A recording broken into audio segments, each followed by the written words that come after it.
കാട്ടാക്കട പൊട്ടൻകാവ് ശ്രീധർമ്മശാസ്ത്ര ക്ഷേത്രത്തിലും ദേവീക്ഷേത്രത്തിലും മോഷണം നടത്താൻ എത്തിയതായി സംശയിക്കുന്ന ആളെ പിടികൂടി.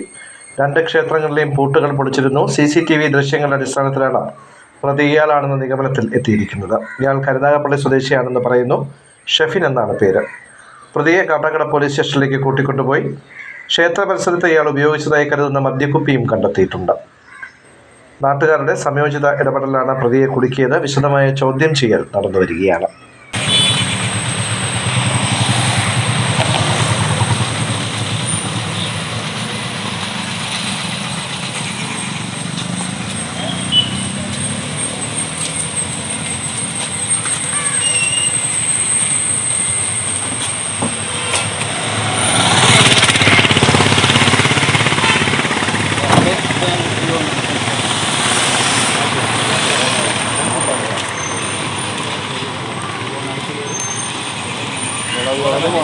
ഓഫീസിലെല്ലാം പോകും ദേവസ്വം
ദേവസ്വം ബോർഡിൻ്റെ കീഴിലുള്ള പൊട്ടൻകാവ് ശ്രീധർമ്മശാസ്ത്ര ക്ഷേത്രമാണ്.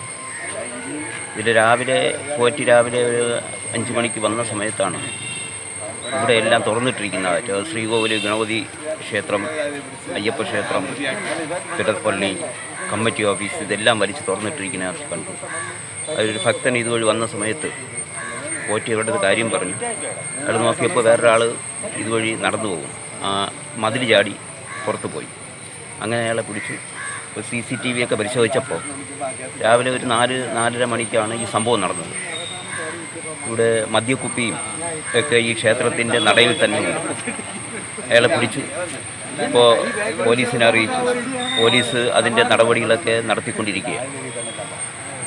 അപ്പോഴിത് അയാൾക്ക് ചോദിച്ച സമയത്ത് അയാൾ കരുനാഗപ്പള്ളി ഉള്ള ഒരാളെന്നാണ് പറഞ്ഞത്.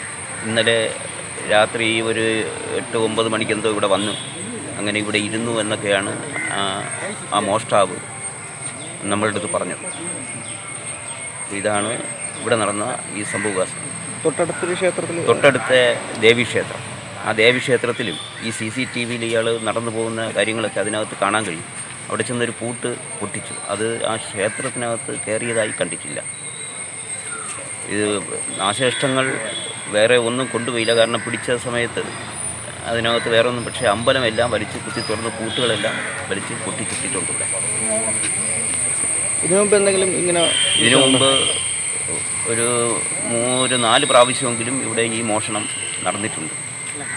അതിന് ഒരു 3-4 വർഷത്തിന് മുമ്പ് തന്നെ ഒരു മോഷ്ടാവിനെ ഇവിടെ തന്നെ സ്പോട്ടിൽ പിടിച്ചിട്ടുമുണ്ട്. പോലീസ് വന്നല്ലോ? പോലീസ് വന്നു, പോലീസിനെ അറിയിച്ച് പോലീസ് വന്നു. പോലീസ് അതിൻ്റെ നടപടികളെല്ലാം ചെയ്തുകൊണ്ടിരിക്കുകയാണ്. അപ്പം രാവിലെ ഒരു 4:40 ആവും. താഴെ തൊട്ടമ്പലത്ത് ദേവീക്ഷേത്രമാണ്. ദേവീക്ഷേത്രത്തിലെ പൂജാരി എന്നെ വിളിച്ചു. ഒരു ആൾ ഇവിടെ നിൽപ്പുണ്ടായിരുന്നു ഞങ്ങൾ വന്ന സമയത്ത്. അപ്പോൾ തന്നെ ഞാൻ ഈ അമ്പലത്തിൽ വരെയും, എൻ്റെ വീട് തൊട്ട് താഴെയാണ്, അമ്പലത്തിന് തൊട്ട് താഴെയാണ് ഞാൻ താമസിക്കുന്നത്. വരികയും വന്ന് ഈ പരിസരം മുഴുവനും ഒക്കെ നോക്കുകയും ചെയ്തു. അപ്പോൾ ഒന്നും ആരും കണ്ടില്ല. അപ്പോൾ ഞാൻ അവിടുത്തെ നടപ്പന്തലിലെ കാണിക്ക വഞ്ചിയുടെ ആ പൂട്ടിനെ ചെറിയൊരു അടിച്ച് പൊട്ടിക്കാൻ ഒരു ശ്രമം നടത്തി എന്നുള്ളതേ ഉള്ളൂ. വേറെ വിഷയങ്ങളൊന്നും ഇല്ലാത്തതുകൊണ്ട് ഞാൻ വിചാരിച്ച് ക്യാമറ നേരം വിളിച്ചിട്ട് അറിയത്തക്ക ആരെങ്കിലും വന്ന് ക്യാമറ നോക്കാമെന്ന് വിചാരിച്ചിട്ട് അങ്ങനെ ഇരിക്കുകയായിരുന്നു. അത് കഴിഞ്ഞിട്ട് ഒരു അരമണിക്കൂറോളം കഴിഞ്ഞ് ഇവിടെ ഇത് അയ്യപ്പൻ കോവിലാണ്. ഈ അയ്യപ്പൻ കോവിലിൽ പോറ്റി ഇങ്ങനെ വെളിയിക്കണമെന്ന് സംശയം തോന്നി ഞാൻ ചോദിച്ചു പറഞ്ഞ് ഇതിനകത്ത് ശ്രീകോവിലിനകത്ത് കയറിയിട്ടുണ്ട് എന്ന് പറഞ്ഞു. അങ്ങനെ ഉടൻ തന്നെ ഞാൻ തൊട്ടടുത്ത് നമ്മളെ വാർഡിൻ്റെ മെമ്പർ മണിച്ചേരനുണ്ട്. മണിച്ചേരന് ഒരു കോൾ വിളിച്ചപ്പോൾ എടുത്തില്ല. രണ്ടാമത്തെ കോള് വിളിച്ചിട്ട് എടുക്കാത്തതുകൊണ്ട് ഞാൻ ആ ചെറിയ ഗേറ്റ് വഴി വെളിയിൽ പോയപ്പോൾ ഒരാളങ്ങനെ നടന്നു വരുന്നുണ്ട്. അപ്പോൾ പൂജാരി പറഞ്ഞ ഒരു പ്രതീക്ഷ അനുസരിച്ച് ആൾ കറക്റ്റായിരുന്നു. അങ്ങനെ ഞാൻ പിടിച്ച് നിർത്തി ഉടനെ മണിച്ചേരനൊക്കെ വന്നു, എല്ലാവരും വന്നു. അങ്ങനെയാണ് ആളിനെ കൈ കിട്ടിയത്. അപ്പോൾ നമുക്ക് ക്യാമറ ഉള്ളതുകൊണ്ട്, അമ്പലങ്ങളിൽ ക്യാമറ ഉള്ളതുകൊണ്ട് ശരിക്കും പെട്ടെന്ന് അറിയാൻ പറ്റി. പോലീസിനെ അറിയിച്ച് പോലീസ് വന്നു. ഇപ്പോൾ ഇത് നോക്കിക്കൊണ്ടിരിക്കുകയാണ്. എന്തെങ്കിലും നഷ്ടപ്പെട്ടു? ഇവിടുന്ന് നഷ്ടപ്പെട്ടിട്ടില്ല. കുറച്ച് ചില്ലറ പൈസ മാത്രമേ ഉള്ളൂ. വഞ്ചികളൊന്നും പൊട്ടിച്ചിട്ടൊന്നും കുറച്ച് ചില്ലറ കണക്കിന്. ഇതിനകത്തുള്ള കാര്യങ്ങൾ എങ്ങനെയാണെന്നുള്ള കാര്യം അകത്ത് കയറിയാലേ അറിയാൻ പറ്റത്തുള്ളൂ. ഈ അയ്യപ്പൻ കോവിലാണ് ശ്രീകോവിലിനകത്ത് കയറിയിട്ടുള്ളത്. ദേവീക്ഷേത്രത്തിൽ അങ്ങനെ ഒന്നും സംഭവിച്ചിട്ടില്ല. അയ്യപ്പൻ കോവിൽ ശ്രീകോവിലിനകത്തുള്ള കാര്യങ്ങൾ എന്താണെന്നുള്ള കാര്യം പൂജാരിയും പോലീസ് ഉദ്യോഗസ്ഥരായിട്ട് നോക്കിയിട്ട് അവരെന്താണെന്നുള്ളത് അറിയാൻ പറ്റുള്ളൂ. അതിനകത്ത് എന്തൊക്കെയാണ് നഷ്ടപ്പെട്ടിട്ടുള്ളത് എന്നുള്ള കാര്യം.